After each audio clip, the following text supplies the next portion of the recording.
Hello दोस्तों, आपके अपने यूट्यूब चैनल में आपका स्वागत है। आज हम आपको ट्रांसफार्मर से संबंधित टॉप एमसीक्यू क्वेश्चन करवाएंगे जो कि प्रीवियस एग्जाम में पूछे गए थे। जो भी विद्यार्थी यूपीपीसीएल तथा बार की तैयारी कर रहे हैं उनके लिए क्लास बहुत ही महत्वपूर्ण है। वीडियो को बिना स्किप किए लास्ट तक जरूर देखें। आज का हमारा पहला क्वेश्चन है जो कि प्रीवियस एग्जाम में पूछा गया था। ट्रांसफार्मर में कोर का उपयोग करने का मुख्य उद्देश्य है। आपको बताना है ट्रांसफार्मर में कोर का उपयोग करने का मुख्य उद्देश्य क्या है। तो इसका राइट आंसर होगा ऑप्शन है सामान्य चुंबकीय सर्किट की अनिच्छा को कम करने के लिए ट्रांसफार्मर में कोर का उपयोग किया जाता है। अगला क्वेश्चन है जो एग्जाम में पूछा गया है, ट्रांसफार्मर किस सिद्धांत पर कार्य करता है। आपको बताना है ट्रांसफार्मर किस सिद्धांत पर कार्य करता है। तो इसका राइट आंसर होगा ऑप्शन डी, स्व व और पारस्परिक प्रेरण दोनों पर ट्रांसफार्मर कार्य करता है। अगला क्वेश्चन है, यदि डीसी वोल्टेज को ट्रांसफार्मर के प्राथमिक पर लागू किया जाए तो क्या हो सकता है। आपको बताना है यदि डीसी वोल्टेज को ट्रांसफार्मर के प्राथमिक पर लागू किया जाए तो क्या हो सकता है। तो इसका राइट आंसर होगा ऑप्शन बी, वाइंडिंग का जलना, वाइंडिंग जल सकती है। अगला क्वेश्चन है, निम्नलिखित में से कौन ट्रांसफार्मर के प्राथमिक और द्वितीयक के बीच आपसी युग्मन में सुधार करेगा। आपको बताना है निम्नलिखित में से कौन ट्रांसफार्मर के प्राथमिक और द्वितीयक के बीच में आपसी युग्मन में सुधार करेगा। तो इसका राइट आंसर होगा ऑप्शन डी, कम अनिच्छा चुंबकीय कोर जो कि आपसी युग्मन में सुधार करेगा। अगला क्वेश्चन है जो एग्जाम में पूछा गया था, उच्च आवृत्ति ट्रांसफार्मर के लिए किस प्रकार के कोर का उपयोग किया जाता है। आपको बताना है उच्च फ्रीक्वेंसी ट्रांसफार्मर के लिए किस प्रकार के कोर का उपयोग किया जाता है। तो इसका राइट आंसर होगा ऑप्शन बी, वायु कोर का इसमें प्रयोग किया जाता है। अगला क्वेश्चन है जो एग्जाम में पूछा गया था, ट्रांसफार्मर में प्रयुक्त ट्रांसफार्मर तेल प्रदान करता है। आपको बताना है ट्रांसफार्मर में प्रयुक्त ट्रांसफार्मर तेल क्या प्रदान करता है। तो इसका राइट आंसर होगा ऑप्शन ए, यह इंसुलेशन और शीतलन दोनों प्रदान करता है। आपको ध्यान रखना है, बहुत इंपॉर्टेंट क्वेश्चन है, कई बार एग्जाम में पूछा गया है। इंसुलेशन और शीतलन दोनों ट्रांसफार्मर तेल प्रदान करता है। अगला क्वेश्चन है, ट्रांसफार्मर कोर के लेमिनेशन पर इनेमल की परत चढ़ाई जाती है, क्यों चढ़ाई जाती है। आपको बताना है ट्रांसफार्मर कोर में लेमिनेशन पर इनेमल की परत चढ़ाई जाती है, वो क्यों चढ़ाई जाती है। तो इसका राइट आंसर होगा ऑप्शन डी, लेमिनेशन को एक दूसरे से अलग करने के लिए इसमें यह परत चढ़ाई जाती है। अगला क्वेश्चन है हमारा, दो घुमावदार ट्रांसफार्मर में प्राथमिक और माध्यमिक प्रेरित विद्युत वाहक बल E1 तथा E2 हमेशा होते हैं। आपको बताना है दो घुमावदार ट्रांसफार्मर में प्राथमिक और माध्यमिक प्रेरित विद्युत वाहक बल E1 तथा E2 हमेशा क्या होते हैं। तो इसका राइट आंसर होगा ऑप्शन बी, यह एक दूसरे के साथ में चरण में होते हैं, एक दूसरे के साथ में चरण में या फेज में होते हैं। अगला क्वेश्चन है हमारा, एक स्टेप अप ट्रांसफार्मर बढ़ता है। आपको बताना है एक स्टेप अप ट्रांसफार्मर क्या बढ़ाता है। तो इसका राइट आंसर होगा ऑप्शन सी, यह वोल्टेज को बढ़ाता है। अगला क्वेश्चन है जो एग्जाम में पूछा गया है, ट्रांसफार्मर कोर में एडी धारा हानि को कम किया जा सकता है। आपको बताना है ट्रांसफार्मर कोर में एडी धारा हानि को कम किसके द्वारा किया जा सकता है। बहुत ही एक बार एग्जाम में पूछा गया है। तो इसका राइट आंसर होगा ऑप्शन बी, लेमिनेशन की मोटाई को कम करके, लेमिनेशन की मोटाई को कम करके हम एडी धारा मान को कम कर सकते हैं। अगला क्वेश्चन है, ट्रांसफार्मर में तेल मुक्त होना चाहिए। आपको बताना है ट्रांसफार्मर में जो तेल होता है वह किससे मुक्त होना चाहिए। तो इसका राइट आंसर होगा ऑप्शन डी, दोनों ए व सी, सल्फर और नमी दोनों से मुक्त होना चाहिए। अगला क्वेश्चन है हमारा, एक ट्रांसफार्मर में प्राथमिक और द्वितीयक सर्किट के बीच चुंबकीय युग्मन को बढ़ाया जा सकता है। आपको बताना है एक ट्रांसफार्मर में प्राथमिक और द्वितीयक सर्किट के बीच में चुंबकीय युग्मन को बढ़ाया जा सकता है। तो इसका राइट आंसर होगा ऑप्शन सी, कम प्रतिबाधा के चुंबकीय कोर का उपयोग करके हम इसके मान को बढ़ा सकते हैं। अगला क्वेश्चन है, यदि ट्रांसफार्मर के कोर में घनत्व बढ़ा दिया जाए तो क्या होगा। आपको बताना है यदि ट्रांसफार्मर के कोर में घनत्व बढ़ा दिया जाए तो क्या होगा। तो इसका राइट आंसर होगा ऑप्शन सी, ट्रांसफार्मर का आकार कम हो सकता है। यदि ट्रांसफार्मर के कोर में घनत्व बढ़ा दिया जाए तो ट्रांसफार्मर का आकार कम हो सकता है। Option C is the right answer. अगला क्वेश्चन है, अगले क्वेश्चन की ओर बढ़ने से पहले आपको वीडियो को लाइक जरूर करना है तथा आपको कमेंट्स बॉक्स में बताना है कि आपको कितने क्वेश्चन आए और कितने नहीं आए। हमारा क्वेश्चन है, ट्रांसफार्मर में पावर फैक्टर होता है। आपको बताना है ट्रांसफार्मर में पावर फैक्टर क्या होता है। तो इसका राइट आंसर होगा ऑप्शन डी, लोड के पावर फैक्टर पर यह निर्भर करता है। ट्रांसफार्मर का पावर फैक्टर जो कि लोड के पावर फैक्टर पर निर्भर करता है। अगला क्वेश्चन है, निम्नलिखित में से किस ट्रांसफार्मर का आकार सबसे बड़ा होगा। आपको बताना है निम्नलिखित में से किस ट्रांसफार्मर का आकार सबसे बड़ा होगा। तो इसका राइट आंसर होगा ऑप्शन डी, 1 केवीए तथा 500 हर्ट्ज का आकार का ट्रांसफार्मर जो कि सबसे बड़ा होगा, जिसकी फ्रीक्वेंसी सबसे ज़्यादा होगी वही सबसे बड़े आकार का ट्रांसफार्मर होगा, क्योंकि यह फ्रीक्वेंसी के इसका विद्युत वाहक बल का मान इसके फ्रीक्वेंसी के सीधा समानुपाती होता है।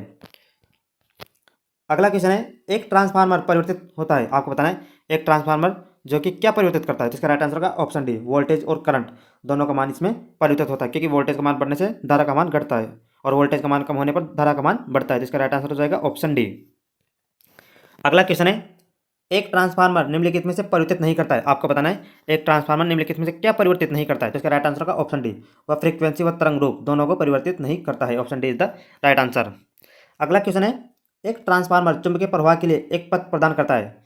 आपको बताना है एक ट्रांसफार्मर चुंबकीय प्रवाह के लिए कौन से पथ को प्रदान करता है। तो इसका राइट आंसर होगा ऑप्शन सी, निम्न अनिच्छा वाला पथ को प्रदान करता है।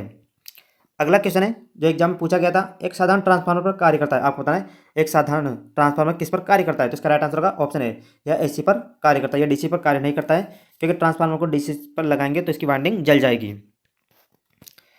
अगला क्वेश्चन है एक आदर्श ट्रांसफार्मर वह है जिसमें, आपको बताना है एक आदर्श ट्रांसफार्मर क्या होता है जिसके अंतर्गत option C is the right answer, कोई नुकसान नहीं होता और चुंबकीय रिसाव भी नहीं होता है, वही एक आदर्श ट्रांसफार्मर कहलाता है। इसकी दक्षता, आदर्श ट्रांसफार्मर की दक्षता 100% होती है। अगला क्वेश्चन है ट्रांसफार्मर का कोर सामान्यतः बना होता है। आपको बताना है ट्रांसफार्मर का कोर सामान्यतः किसका बना होता है। तो इसका राइट आंसर होगा ऑप्शन बी, ट्रांसफार्मर का कोर सामान्यतः सिलिकॉन स्टील का बना होता है। अगला क्वेश्चन है ट्रांसफार्मर की कोर को लेमिनेटेड करके निम्नलिखित में से क्या न्यूनतम किया जा सकता है। बहुत इंपॉर्टेंट क्वेश्चन है, कई बार एग्जाम में पूछा गया है। ट्रांसफार्मर की कोर को लेमिनेटेड करके निम्नलिखित में से क्या न्यूनतम किया जा सकता है। तो इसका राइट आंसर होगा option B, eddy current loss के मान को हम कम कर सकते हैं।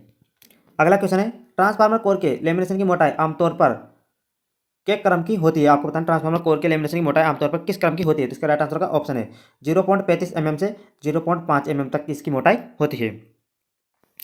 अगला क्वेश्चन है ट्रांसफार्मर कोर का आकार निर्भर करता है। आपको बताना है ट्रांसफार्मर कोर का आकार किस पर निर्भर करता है। तो इसका राइट आंसर का ऑप्शन डी, बी व सी दोनों पर।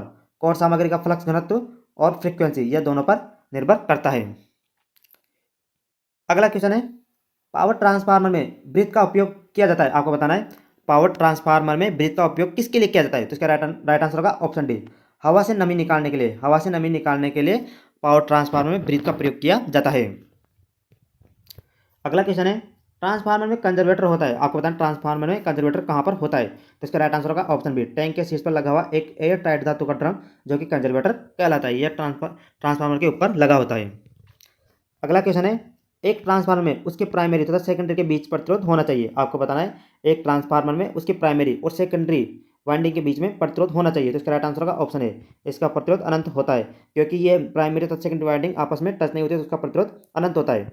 आपको ध्यान रखना है, बहुत इंपॉर्टेंट क्वेश्चन है।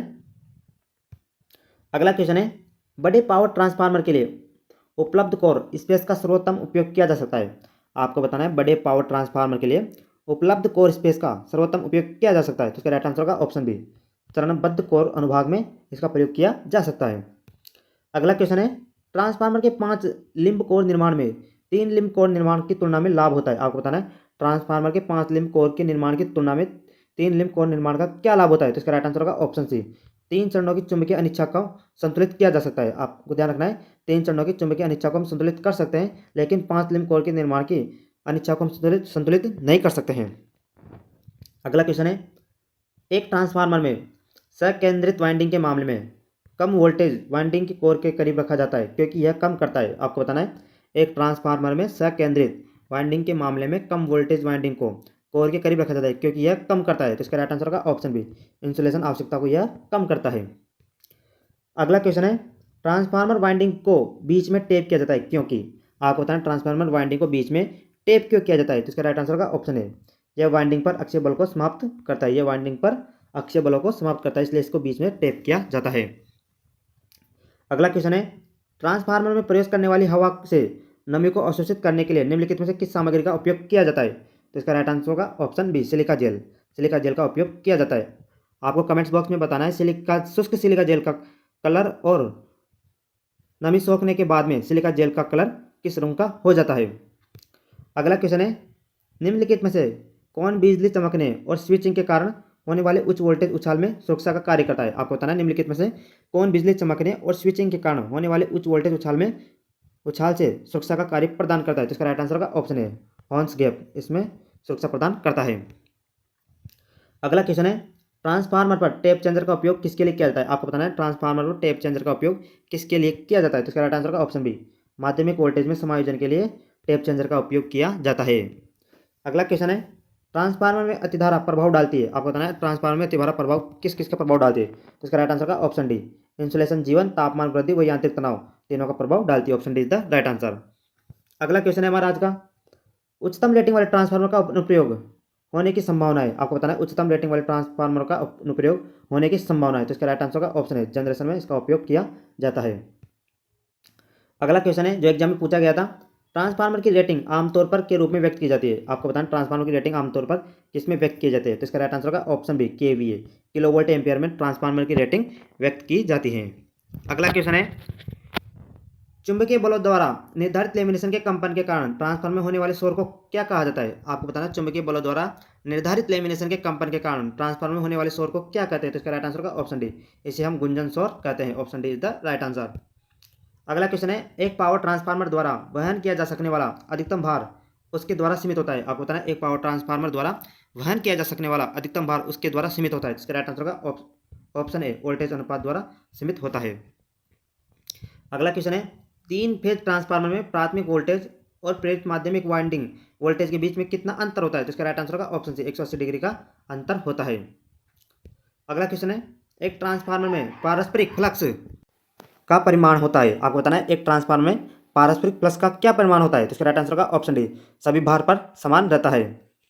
अगला क्वेश्चन है, ट्रांसफार्मर डिजाइन में उच्च फ्लक्स घनत्व का उपयोग होता है। आपको बताना है ट्रांसफार्मर डिजाइन में उच्च फ्लक्स घनत्व का उपयोग कहाँ होता है, तो इसका राइट आंसर होगा ऑप्शन सी, प्रति केवीए वजन घटता है तब उस उच्च फ्लक्स घनत्व का उपयोग होता है।